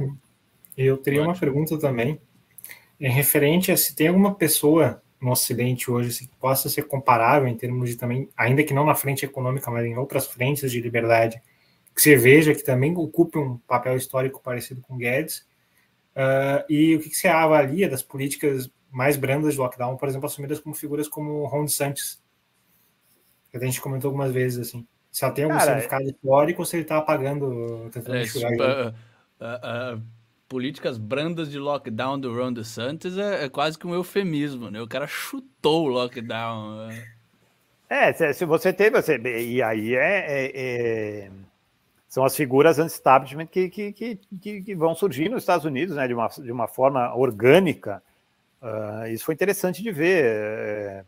Não obstante o federalismo lá já está praticamente extinto, mas os resquícios dele permitiram que alguns tivessem muito mais flexibilidade que aqui. Aqui a palavra do presidente não valeu porra nenhuma e o lockdown foi imposto de forma cabal aqui. Nos Estados Unidos o federalismo permitiu uma flexibilização disso. Você teve estados completamente ensandecidos como a Califórnia e você teve estados lúcidos como a Flórida. Praticamente ninguém usou máscara lá, coisa mais patética que um ser humano já pode ter feito na vida.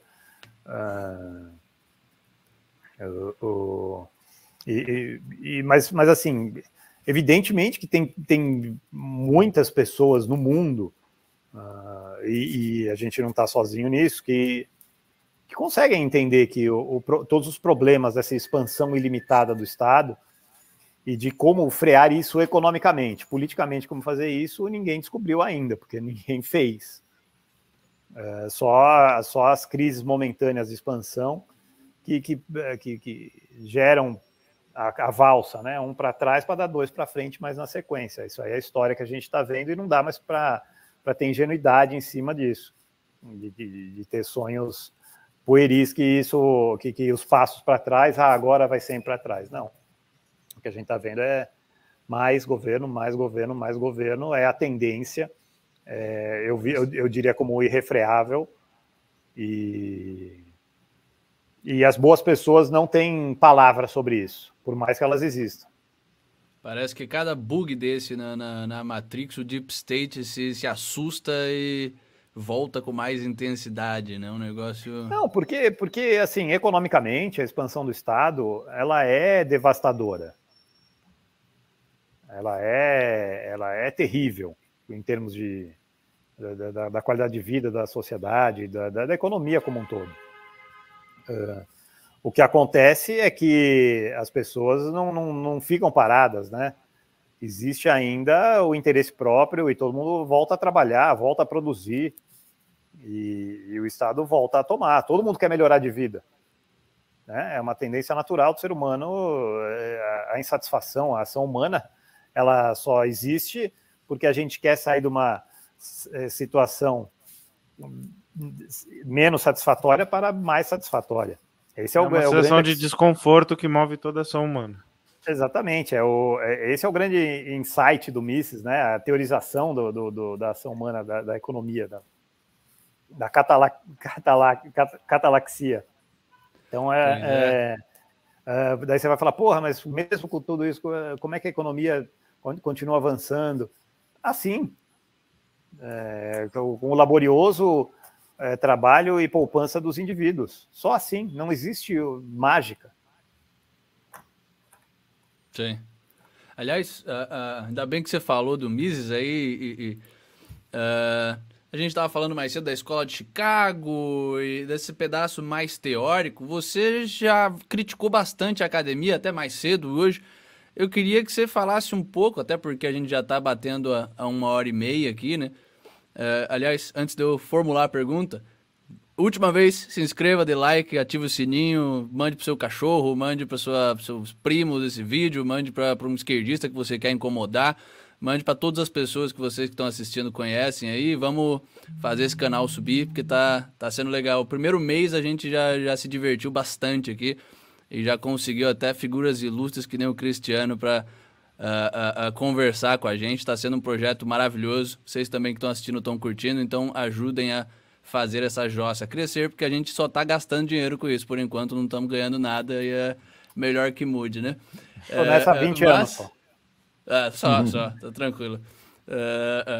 Eventualmente eu vou deixar esses 3, vou seguir carreira solo e vou virar o Joe Rogan brasileiro, mas brincadeira, pessoal. Queria que você falasse um pouco sobre a academia, o lugar, a diferença de um acadêmico para um intelectual da escola austríaca, o lugar da escola austríaca dentro da academia. Você já escreveu algumas vezes sobre o fato de que são duas coisas diferentes, não é porque o cara é professor de faculdade que ele é um intelectual austríaco, que a escola austríaca talvez não seja o mais interessante para ela, que é tentar se misturar com a academia. Você acha que a academia tem um problema sistêmico e não só conjuntural? Se sim, que eu imagino que seja sim, por já ter lido algumas coisas suas, é algo exclusivamente, que se deve exclusivamente à intervenção estatal na academia, ou é algo do modelo da academia em si, para além do Estado? Como é que você enxerga isso? Cara, eu vejo como... Eu, na minha ingenuidade, né, quando eu comecei com o estudo, assim, eu imaginava em levar a escola austríaca para o debate acadêmico, né? Mas aí eu comecei a frequentar assim, a USP, olhar ali os cartazes, vamos ter grande debate. Aí era PT contra PSOL, sabe? Pokémon contra Beluso.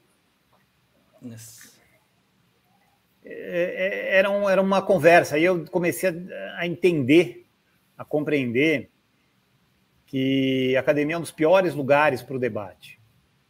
E pior ainda para a livre circulação de ideias.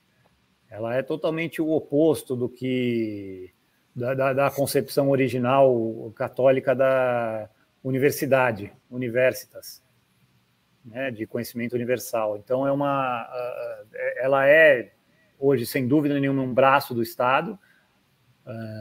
As principais universidades brasileiras ainda são as universidades estatais,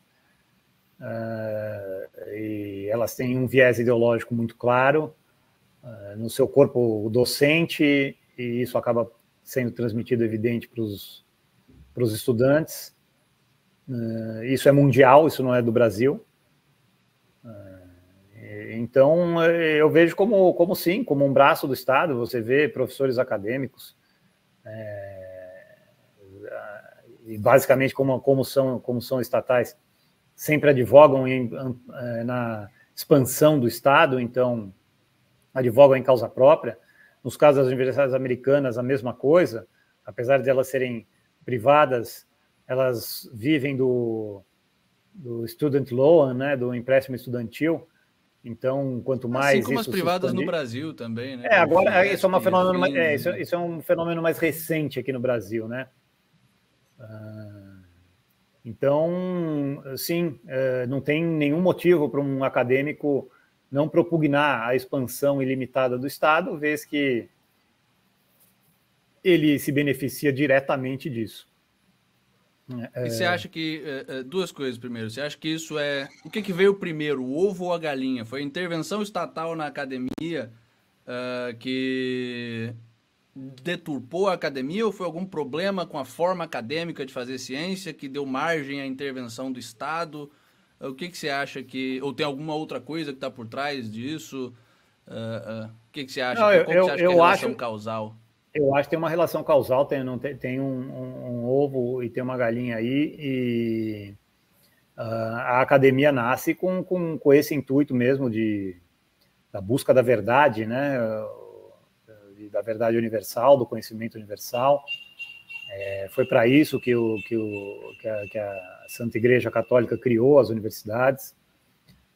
O que ocorria nas universidades era uma busca incessante pela verdade, e aquele que detém a verdade detém um poder muito grande. E logo já na Idade Média, nos seus...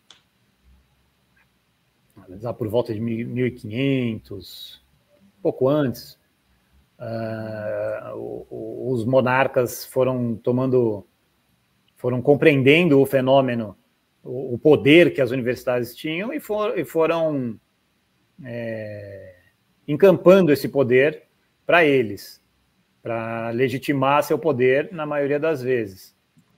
E isso não mudou absolutamente nada com a era democrática, com a derrubada das monarquias. Isso se acentuou, porque as derrubadas das monarquias, que eram, mesmo já degeneradas, mas ainda eram monarquias cristãs e católicas, elas...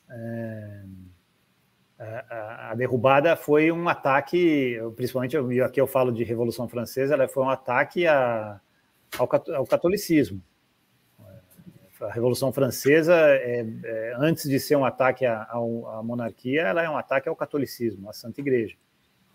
Tanto que, simbolicamente, não vou nem falar dos padres degolados, mas o maior símbolo foi que os revolucionários, maior ato contra o inimigo que eles tinham foi o mosteiro de Cluny, né, que é o grande... que de uma certa forma foi quem criou a Europa. Os reformadores de Cluny se espalharam o monasticismo por toda a Europa, e foi o monasticismo que cristianizou a Europa. E quando os revolucionários tomam o poder na França, a coisa mais simbólica que eles fazem é entregar Cluny para uma pedreira. E todo o mosteiro, todas as instalações do mosteiro foi vendido em pedras para a construção civil, França afora, para que não sobrasse literalmente pedra sobre pedra. Então, derivado de Cluny, e do monasticismo vieram as universidades, e das universidades veio o grande poder na busca pela verdade, e esse poder foi encampado pelo poder temporal, que eram os monarcas, e foi com essa mesma corda que eles se enforcaram. A partir daí, a universidade e o controle das ideias por parte dos governantes foi visto como fundamental. Então, é exatamente isso que a gente vê na academia hoje, né? Uma apologia irrestrita ao controle das ideias, uma apologia à expansão do Estado. E eu não falo aqui meramente do campo econômico, né? Todas as outras áreas de humanas, principalmente, você vê dando vazão a essas teorias bizarras, esdrúxulas de racialistas, de gênero, tudo isso daí a academia está dando respaldo a esse tipo de coisa. Aliás, todo esse tipo de degeneração e perversidade, ela surge na elite acadêmica americana. A gente não pode perder esse fio da meada, e é muito sintomático, muito importante a gente entender esse fenômeno. Por que essa elite totalmente degenerada espalha isso pelo mundo? E o que é ideologia de gênero, o que é o racismo, e aqui cotas raciais são políticas racistas, o que é tudo isso? Por definição, né? Sim, é claro. O que é tudo isso, se não políticas públicas? Isso são a tal da política pública, né? Precisamos de políticas públicas para os gays, lésbicas e transeuntes, para os negros, para os índios, para todos. Então, toda essa perversão, então você vai, os departamentos de história, todos eles fazendo revisionismo. Então, os libertadores da América, né? Bernardo O'Higgins tem que derrubar aquela estátua no Chile, San Martín na Argentina, todos os pais fundadores americanos, todo esse revisionismo histórico, ele é amparado pela academia, no sentido de que ela precisa justificar ideologicamente todas as políticas públicas de expansão do Estado. E como é que você vê isso em termos normativos, assim, para a pessoa que quer se tornar um intelectual austríaco, que quer aprender escola austríaca e levar para frente a teoria austríaca? Você acha que isso deve ser feito? Há espaço, ou que o espaço primário para fazer isso é dentro da academia? Isso deve ser feito de forma mais descentralizada fora da academia? Isso deve ser feito de forma centralizada fora da academia? Como é que você vê a alternativa? O que a gente faz? Como é que a gente se organiza para debater ideias e aprender o que a gente deveria aprender numa universidade, né? Claro, só há salvação individual. A gente teve um campeão nisso, que foi o Olavo de Carvalho, de mostrar uma alternativa à academia, de um grupo de estudos sérios, dedicados, buscando a verdade, buscando fontes, buscando conhecimento, e fazendo tudo isso à margem da academia. Não sei se isso é viável hoje em dia. Você pode até, e é claro, eu recomendo a todo mundo, né? Conheça seu corpo, tenha noções de medicina, mas você não vai se tornar um médico outsider. Você pode se tornar para cuidar de você, mas você vai se tornar um profissional da medicina. Então, para isso, você vai precisar da academia. Para você entender o mundo, eu sugiro que você fuja da academia. Aí, realmente, se você quiser entender as coisas como elas são... Meio que deixa a academia para o curso técnico. Exatamente. A técnica, eles ainda vão ter esse controle, mesmo porque são profissões habilitantes, né? Você precisa do diploma para exercer diversas profissões, então você vai precisar da academia para isso. Quer dizer, o governo vai exigir a academia para isso, mas para conhecimento, para você se educar, educate yourself. Tenha sede de saber. As melhores pessoas na academia, elas continuariam sendo as melhores pessoas, mesmo se não tivesse a academia. né? Elas têm aquela sede de saber que tanto faz ter academia ou não. Ele vai atrás de qualquer jeito. Então, se você é essa pessoa, se você tem essa gana de saber, você vai conseguir de qualquer jeito, mesmo a faculdade atrapalhando os seus estudos. Alguém tem mais alguma pergunta? Eu teria uma última pergunta, que na verdade é quase que uma continuação dessa que o Bill fez, mas fora da questão do conhecimento, em termos de organização política. Qual é a perspectiva que você vê para a possibilidade de libertários se organizarem, mesmo que não dentro, politicamente, mesmo que não dentro das instituições formais de Estado, e do que sobra? Então, em quais espaços o libertarianismo disputar a batalha cultural? Cara, essa é uma batalha também perdida. Porque você só aprende quem quer aprender, né? Você não vai jogar em cima do povo que não quer. Existe um custo para você ser um intelectual. Então, você não vai conseguir educar o cara que quer ficar vendo Big Brother. Não me enche o saco, mano. Eu tô aqui, hoje eu cheguei cansado da firma e não vou ler isso daí que você está me mandando. Entendeu? Então, é um negócio para poucos. É uma coisa que vai realmente do interessado em compreender as coisas que o cercam, compreender o mundo como ele é. Você vai atrás de ferramentas, eu não sou o dono da verdade, a que me serviu foi o austro-libertarianismo. Cada um vai vestir o seu sapato e vai percorrer esse caminho. Ele é, de fato, um caminho a ser percorrido individualmente, ninguém vai calçar o sapato de outro nessa trajetória, porque aquele espeto na mente ele é diferente para cada um. Aquilo que incomoda, aquilo que você tem tá arguto por saber, é uma coisa só sua. Então, você vai ter que achar esse seu caminho. Ele nem está desenhado. Então, muitas vezes a gente se guia por muitos que percorreram esse caminho, mas no meio dele você vai encontrar o seu. Porra. Essa é a aventura intelectual que cada um tem que seguir. Cara, acho que nessa resposta maravilhosa dá pra gente encerrar por hoje, né? Cristiano, muito obrigado, foi um prazer inenarrável, assim, uma ótima entrevista. Muito bom. Valeu, galera. Muito bom mesmo, valeu por dar o seu tempo para conversar com a gente, foi uma conversa muito, muito boa.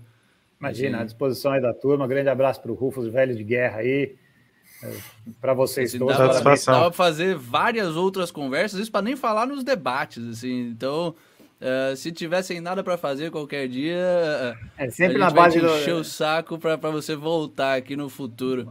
Uma cerveja, um charuto numa mesa de bar, tudo fica melhor ainda, mas aí são Pois é, a gente manda entregar a cerveja aí e faz outra. Mas brigadão mesmo. Abraço pro pessoal também, boa noite aí. Vamos encerrar aqui. Valeu, Cristiano, valeu, gente. Valeu, galera. Valeu, Cristiano. Valeu, até mais. Valeu.